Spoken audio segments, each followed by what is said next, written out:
तो नमस्कार साथियों, हम डिस्कस कर रहे थे grow childhood and growing up में बहुत सारे लोग क्वेश्चन के, जिसके भीतर आज हम डिस्कस करेंगे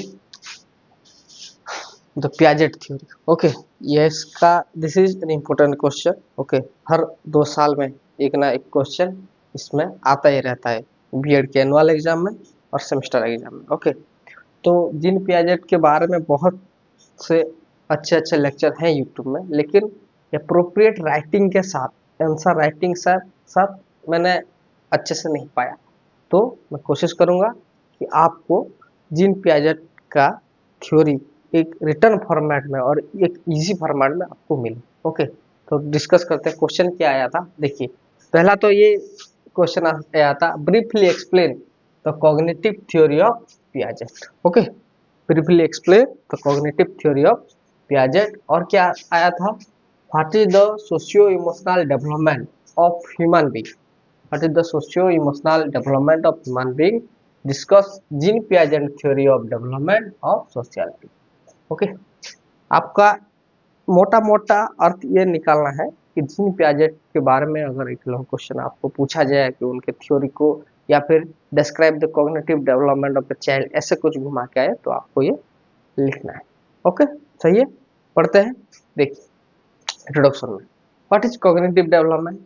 Cognitive development is the developmental process by which an infant becomes an intelligent person by acquiring knowledge with growth and improving his or her ability to think, learn, reason and abstract।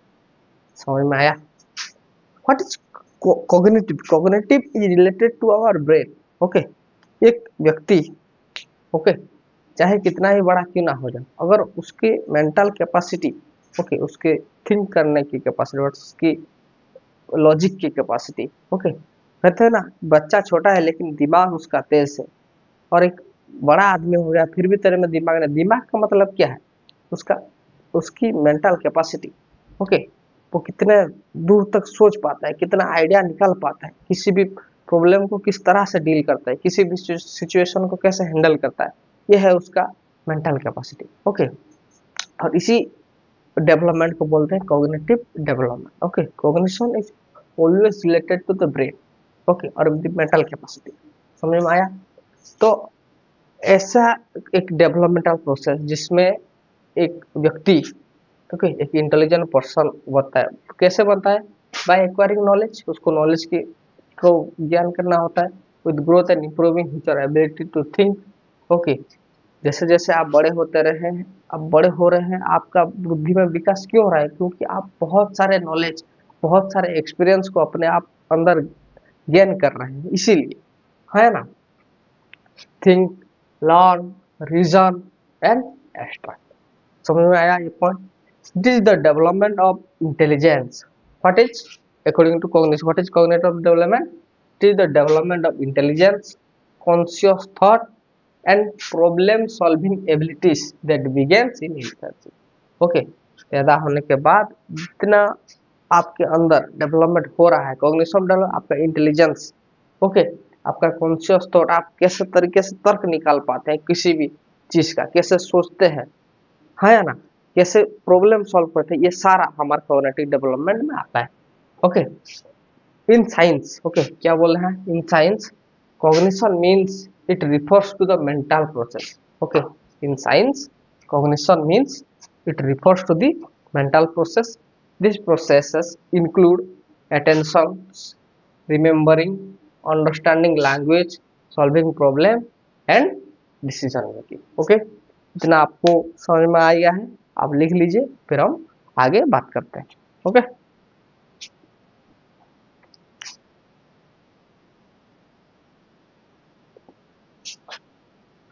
देखिए, cognitive development is also called the intellectual और mental development. सही है, cognitive मतलब brain, आपने तो सुना होगा बहुत बार।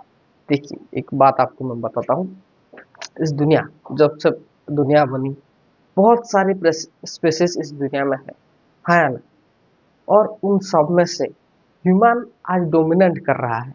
क्यों?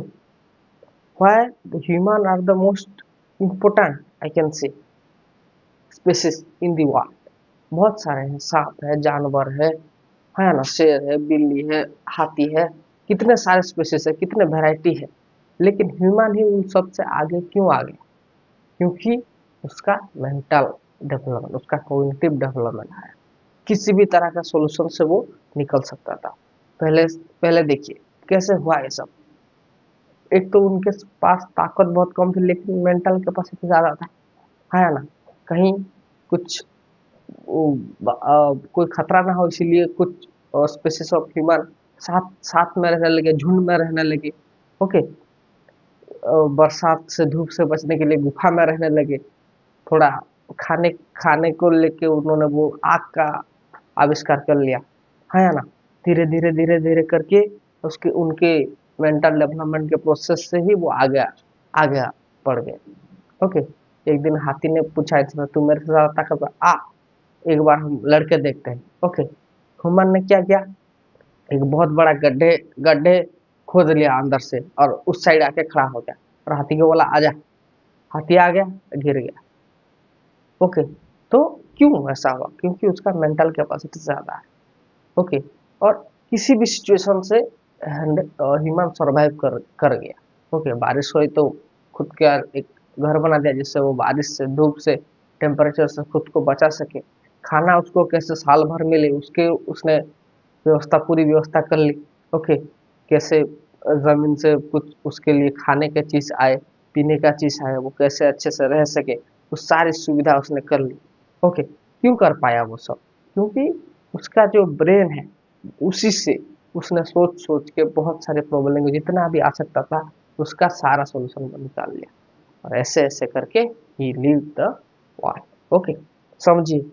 तो ब्रेन का डेवलप होना कितना ज़्यादा ज़रूरी है। अगर मैं आपको एक ऑप्शन दूँ कि आपको एक ताकतवर इंसान चाहिए या फिर एक दिमाग वाला इंसान चाहिए for your for your work. Okay, एक बहुत बलशाली वाला योद्धा हो या फिर एक दिमाग वाला जो कि कूटनीति, नीति शास्त्र, ओके, हर किसी फील्ड में जो शक्तिशाली हो। ओके, आप जरूर उसी को चुनेंगे जिसमें दिमाग ज़्यादा हो, जिसके मेंटल कैपेसिटी ज़्यादा हो, जिसकी कॉग्निटिव डेवलपमेंट ज़्यादा हो। ओके, आप कहीं पे भी नौकरी कीजिए। ओके, उस किसी भी ऑफिस में आप देखेंगे उस एम्प्लॉय का बॉस बहुत ज़्यादा तारीफ करता है जिसका मेंटल कैपेसिटी ज़्यादा है। क्योंकि जब भी बॉस किसी प्रॉब्लम में फंसता है या फिर उसका हेल्थ कोई प्रॉब्लम में फंसता है, तो सबसे पहला व्यक्ति वो होता है जो उसका सोल्यूशन लेकर उसके पास आता है।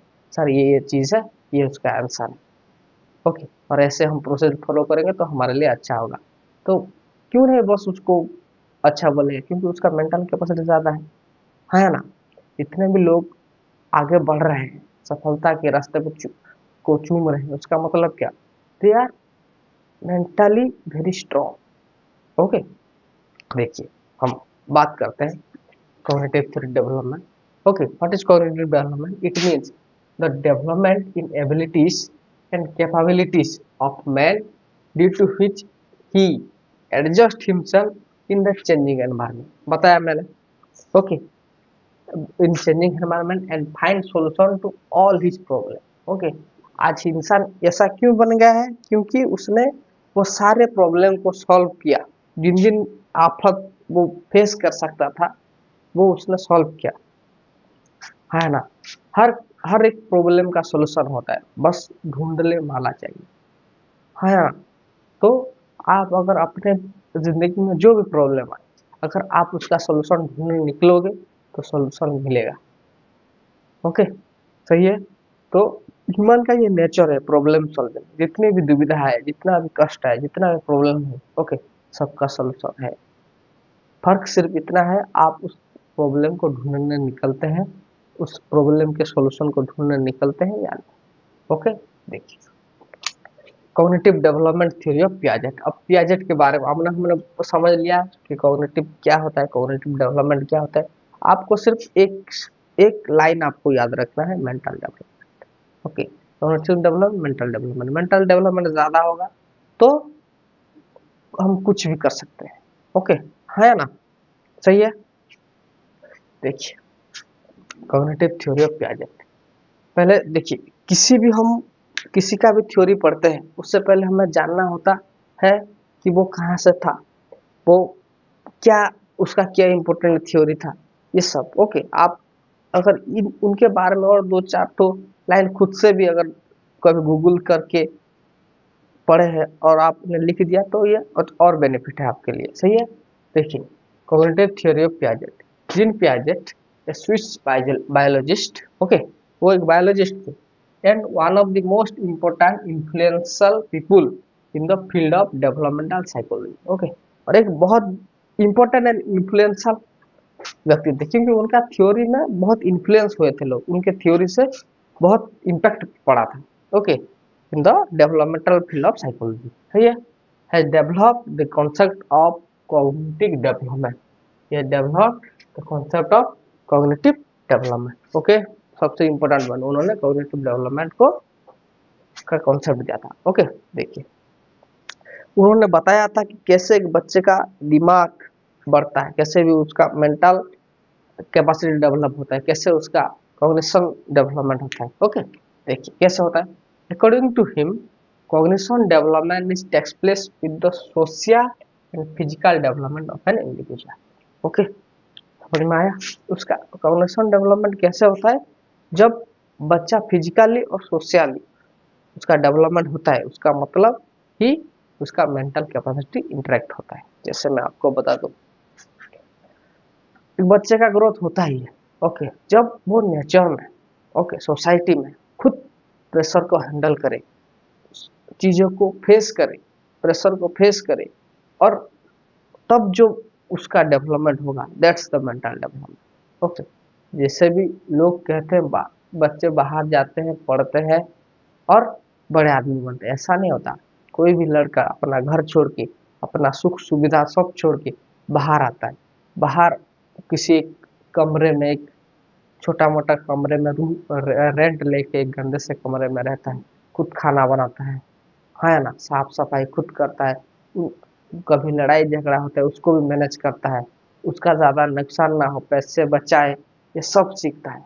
ओके, और ये सब बोलते हैं बच्चे टीचर से ज़्यादा क्लासरूम में सीखते हैं। वो क्लासरूम में आता है, सारे बच्चों के साथ कंपटीशन करता है और उस कंपटीशन में खुद को ग्रूम करता है, कैरेक्टर डेवलपमेंट प्रोसेस उसके उसमें आता है, उसका मेंटल कैपेसिटी ज़्यादा बढ़ता है, उन सारे चैलेंजेस को वो फेस फेस करके आगे बढ़ता है, रोज़ मेहनत करता है, और फिर भी उसको लगता है कि ये कम है, और फिर वो धीरे धीरे मेहनत करते करते आगे बढ़ता है, और इस 2 साल 3 साल के कठिन परिश्रम के बाद जाके वो किसी ना किसी आईआईटी या मेडिकल कॉलेज में रैंक ले पाता है। ओके, ये आसान काम तो नहीं है ना। ये होगा कैसे, अगर वो घर बैठता, अगर वो घर बैठता, ऐसा नहीं कि सिर्फ घर बैठने वाले को से नहीं होता, होता है, लेकिन जो बच्चा वहां पे जाके इतना स्ट्रगल किया है, इतना सोसाइटी को देखा, socially he was well collected, उसके अंदर के अलग सा कॉन्फिडेंस होता है। वो शायद ही मेडिकल या आईआईटी ना लगा पाए, लेकिन उसके अंदर एक ऐसा पर्सनालिटी का चेंजेस होता है ताकि वो किसी भी एग्जाम में पेशेंस के साथ पढ़ सकता है। ये भी एक कैरेक्टर है। ओके, वो कहते हैं ना, क्यों डरे जिंदगी में क्या होगा, क्यों डरे जिंदगी में क्या होगा, कुछ ना होगा तो तजुर्बा होगा। ओके, वैसे ही हम कुछ हमको पता ही नहीं होता है कि हमारा मेंटल डेवलपमेंट हो गया, कब हमारा कॉग्निशन डेवलपमेंट होता है। जीत हो या हार हो, दोनों से आपका ब्रेन पावर बढ़ता है। ये बात आप हमेशा याद रखिए। ओके, सही है। देखिए क्या होता है, the process of cognition development proceeds through an orderly sequence of stage. एक बना बनाया एक प्रोसेस है, एक सीक्वेंस ऑफ स्टेज है। इसके बाद वो ओके, इतने साल के अंदर ये डेवलपमेंट होता है, फिर इतना डेवलपमेंट होता है, ये सब हम बात करेंगे बाद में। ओके, अभी आप इसमें फोकस करिए। According to him the human baby is born with certain fundamental instinct. Okay, एक एक human baby has born with certain fundamental instinct. Okay, with the process of, समझ में आया है, with the process of natural growth cognition development of the child increase. Okay, हर एक कोई भी माँ के पेट से सीख के नहीं आता है, जन्म लेने के बाद ओके उसके अंदर सर्टन इंस्टिंक्ट होते हैं, डेवलपमेंट का कैरेक्टरिस्टिक होता है, ओके जीन होते हैं, पर under the influence of the natural growth, nature के साथ मैंने जो बताया ना, एक बच्चा आता है बाहर, जब वो स्ट्रगल करके नेचर से, नेचर का मतलब उसका वो जितने दिन कॉन्टैक्ट करके प्रेशर करके स्ट्रगल करके जितना सीखता है उसी से ही उसका दिमाग शार्प होता है, ओके उसका कॉग्निटिव डेवलपमेंट होता है, okay the process of natural growth of the cognitive development of the child increase, okay certain वो तो कुछ सर्टन फंडामेंटल इंस्टिंक्ट लेके पैदा ही होता है, उसके बाद जब वो नेचर में ग्रोथ करता है तब उसका कॉग्निशन डेवलपमेंट होता है। Hope you understand this, right it. फिर हम देखेंगे सम बेसिक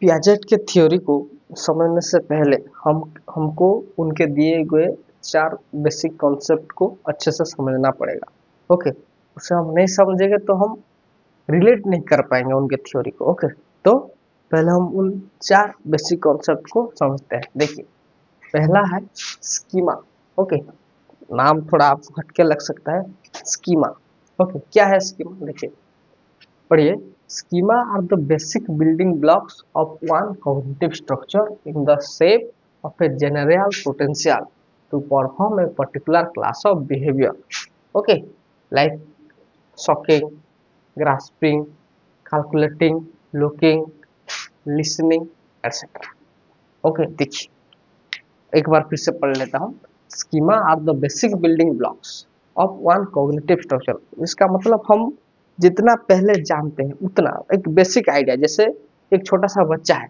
ओके उसको उसके पापा बाहर घुमाने लगे तो उस बच्चे ने एक जानवर देखा जिसके 4 पैर हैं और एक पूंछ है, तो पापा ने बताया ये बिल्ली है, ये कौन है बेटा, ये बिल्ली है, तो उस बच्चे के दिमाग में आया ये है एक बिल्ली है, ओके उसके दिमाग में बैठ गया।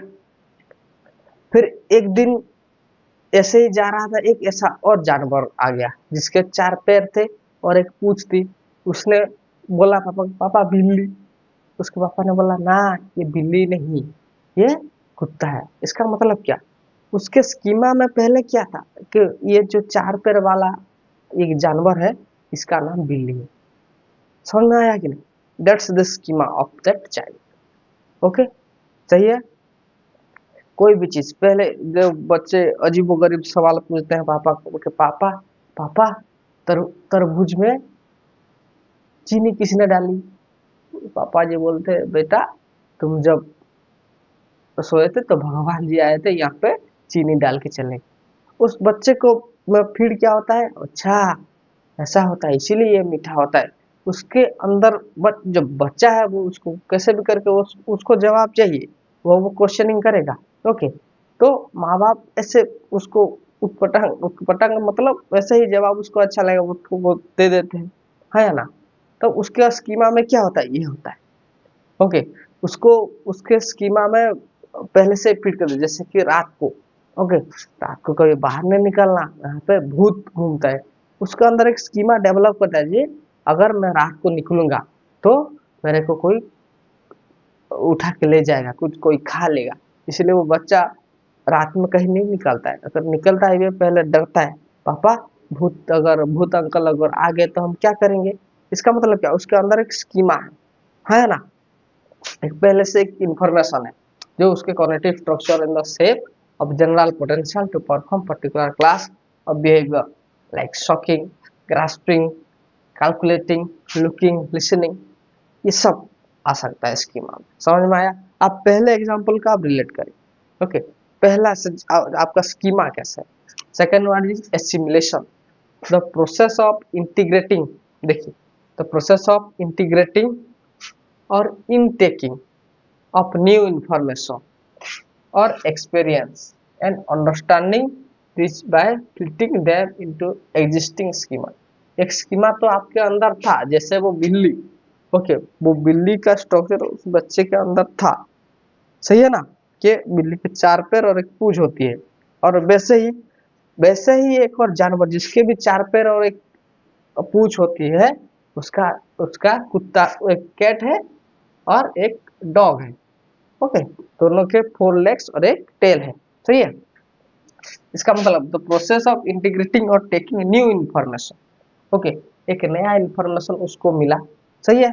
उसको उसने एक्सपीरियंस किया, उसको उसने अंडरस्टैंड किया, and then this by fitting them into existing schema, और फिर उसको उसने रिलेट कर दिया अपने स्कीमा में, उसको ऐड कर दिया। इस ऐड करने का मतलब होता है एसिमिलेशन। ओके, इस टर्म एज एसिमिलेशन। समझ में आया स्कीमा और एसिमिलेशन के बाद? ओके, सही है। आपको ऐसा लगता है कि कोई भी चीज जब हम देखते हैं अपने आसपास, हमारे यहाँ इससे बेहतर तो और कुछ नहीं हो सकता, लेकिन जब हम आगे जाते हैं, कुछ नए चीज आपको हमको पसंद आए थे, तो हम पुरानी को भूल जाते हैं, क्योंकि हमारा एक्सपीरियंस उस पहले से ही था। फिर जब दूसरा अच्छा हमको मिल जाता है, ओके, तो हम पुराने को बुरा कहते हैं। क्यों? क्योंकि जो नया है हमने एक बेटर एक्सपीरियंस किया। हाँ या ना? सही है। That's the difference between schema and assimilation. Okay, ये सब रिलेटेड है, स्कीमा एसिमिलेशन। अब और 2 पार्ट है, देखते हैं उसके बारे में। और 2 कॉन्सेप्ट है, एकोमोडेशन एंड इक्विलिब्रियम। हमने स्कीमा और एसिमिलेशन देखा, अब देखेंगे accommodation. Accommodation refers to the modifying, extending और refining of an existing schema. Okay, कोई भी हमारा जो स्कीमा है उसका मॉडिफाई वर्जन, ओके, और एक्सटेंडिंग वर्जन और refining version of an existing schema जो है, उसको अगर थोड़ा सा मॉडिफाई और एक्सटेंडेड और रिफाइनिंग, ओके, नए तरीके से कोई स्कीमा अगर उसमें ऐड किया जाए, that does not work in the new situation, जो कि नए सिचुएशन में काम ना आए। ओके, और experience this occurs when assimilation is not possible. आपको इस सेंटेंस में समझ नहीं आया होगा, मैं आपको बताता हूँ। जैसे कि एक बच्चा है, ओके, उसने उसने एसिमुलेट किया। क्या एसिमुलेट किया? उसके घर वालों ने कहा एक आसमान में एक परिंदा उड़ रहा था, उसको उसके घर वालों ने कहा ये एक बाढ़ है। ओके, एक छोटा सा बच्चा था, सही है, उसने पहले क्या देखा? बाढ़ दिखाई। सही है, ये एक बाढ़, सही है। दूसरी बार जब वो बच्चा एक एरोप्लेन को देखता है, ओके, जब एक एरोप्लेन को वो देखता है, तब भी वो बोलता है कि बाढ़, लेकिन एट द टाइम उसके घर वाले बताते हैं ये बाढ़ नहीं है, ये एक एरोप्लेन है, ये भी एक उड़ता है। पहली बार उसके स्कीमा में क्या सिमुलेट किया गया था कि बाढ़ जो है वो उड़ सकता है। ओके, और वो तो सिमुलेट किया गया था, वो उसका क्या हुआ, उस स्कीमा में उसको ऐड किया गया था, दैट्स द एसिमुलेशन। लेकिन एक ऐसी सिचुएशन आई, एक होने न्यू सिचुएशन और एक्सपीरियंस आई, जिसमें जिसमें उसका जो एग्जिस्टिंग स्कीमा था वो काम नहीं किया। ओके, समझ में आया? जिसने जो उसने एसिमुलेट किया था ये एक बाढ़ है, वो वहां पे काम नहीं आया। सही है। तो उसको रिफाइन करके, मॉडिफाई करके उसके स्कीमा में और क्या ऐड किया, और क्या ऐड किया गया? एरोप्लेन भी उड़ता है। समझ में आया? एकोमोडेशन का मतलब ये एक प्रोसेस है। ओके, आपको ये समझना होगा। Hope you return this. Okay, accommodation refers to the modifying, extending or refining of an existing schema, okay, that does not work in new situation or experience. This occurs when assimilation is not possible. जब assimilation नहीं होता है तभी accommodation होता है। ये हम बहुत चीज़ों में देखते हैं। जब भी हम किसी प्रॉब्लम में, मैथ्स के हो, साइंस के हो, किसी भी चीज़ में अगर हम फंसते हैं, तब तभी फंसते हैं जब हम उस प्रकार के क्वेश्चन को हैंडल ही नहीं किए होते, सॉल्व नहीं करते।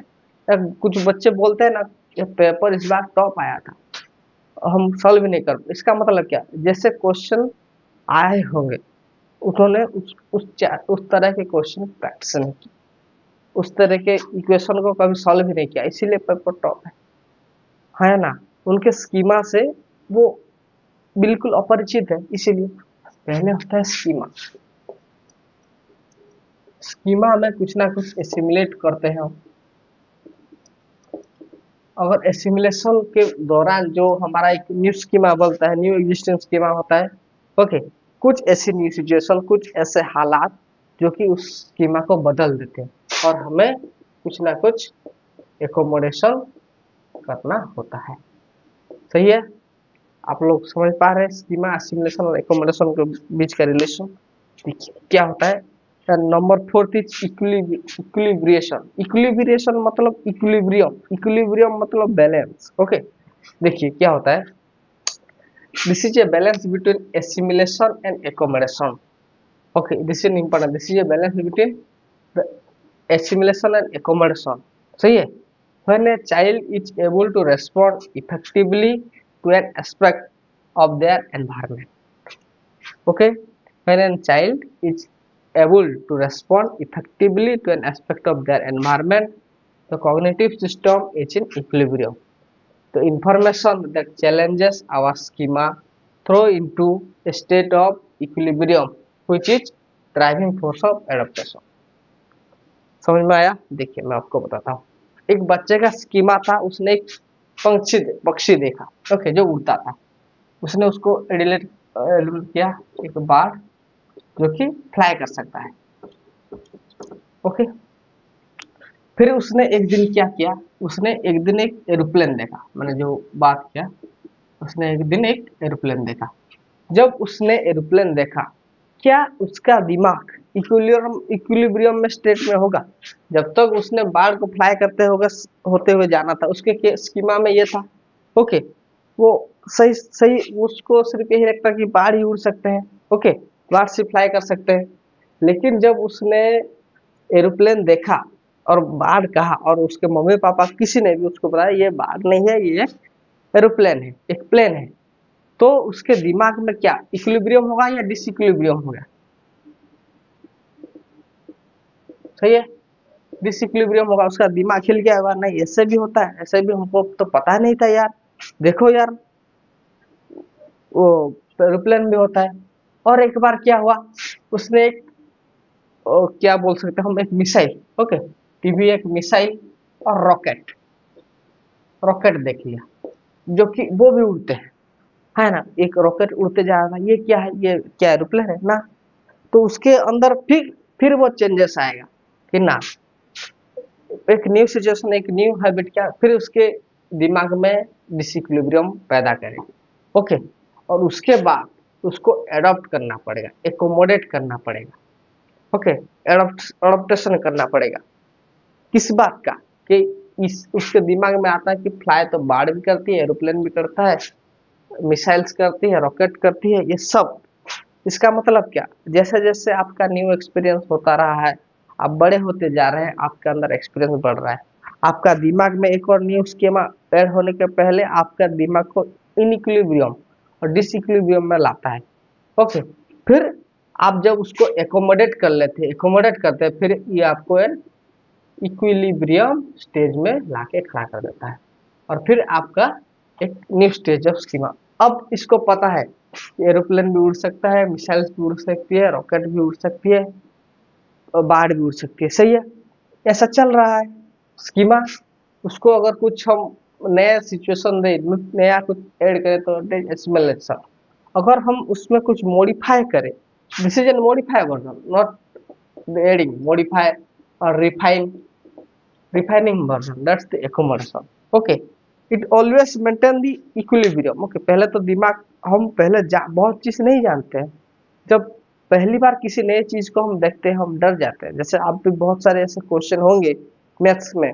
ओके, जब होता है ना एक क्वेश्चन, और देखा आपको बिल्कुल पल्ले ही नहीं पड़ता क्या है ये, फिर जब टीचर आपको समझाता है धीरे धीरे 2-4 स्टेप करने के बाद आपको भी पकड़ में आ जाता है, अच्छा अच्छा ऐसा हो सकता है। इसका मतलब क्या, आपके स्कीमा में वो ऐड हो रहा है, तब जाके आपको वो आ रहा है।